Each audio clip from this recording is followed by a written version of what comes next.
আমি এখন আছি লালমনিরহাট জেলার খুনিয়াগাছে। এখানে ইসলামী ছাত্র আন্দোলন লালমনিরহাট জেলা শাখার দায়িত্বশীলরা ত্রাণ দিতে আসছেন। আপনারা জানেন উত্তরবঙ্গে কয়েকদিন বৃষ্টির কারণে অনেক নিম্ন অঞ্চল তলিয়ে গেছে। এখন আমরা কথা বলবো লালমনিরহাট জেলার ছাত্র আন্দোলনের সভাপতি মামুন ইসলাম। আসসালামু আলাইকুম। আমরা আজকে ত্রাণ দিতে এসেছি খুনিয়াগাছ ইউনিয়নের কালমাটি পাকা মাতা নামক স্থানে। এখানকার প্রায় অনেক ঘরবাড়ি পানির নিচে তলিয়ে গেছে। এখন পরিস্থিতি একটু স্বাভাবিক, পানি নামছে কিছুটা।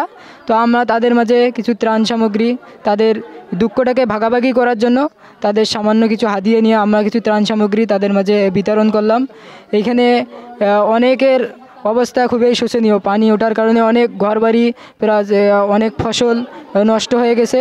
তারা খুবই দুর্ভোগের মধ্যে আছে। আমরা ইসলামী ছাত্র আন্দোলন লালমনিরহাট জেলা শাখার পক্ষ থেকে আমাদের সামর্থ্য অনুযায়ী আমরা তাদেরকে সহযোগিতা করলাম এবং সবার কাছে উদাত্ত আহ্বান থাকবে, আপনারা যার যার স্থান থেকে আপনারা এই খুনিয়াগাছ সহ লালমনিরহাটের যে বিভিন্ন স্থানে পানি উঠছে তাদের পাশে দাঁড়ান, সহযোগিতা করেন।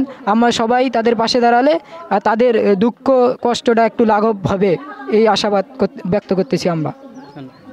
আলহামদুলিল্লাহ, আমরা ইসলামী ছাত্র আন্দোলন বাংলাদেশ লালমনিরহাট জেলা শাখা থেকে আসছি। আমরা লালমনিরহাট জেলাধীন খুনিয়াগাছ ইউনিয়নে বন্যার্থদের মাঝে আমরা হাদিয়া বিতরণ করলাম আমাদের সামর্থ্য অনুযায়ী।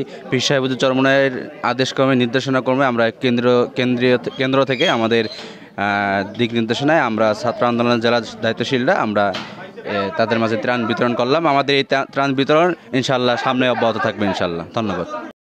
মাসুম বিল্লাহ, মনোরম টিভি, লালমনিরহাট।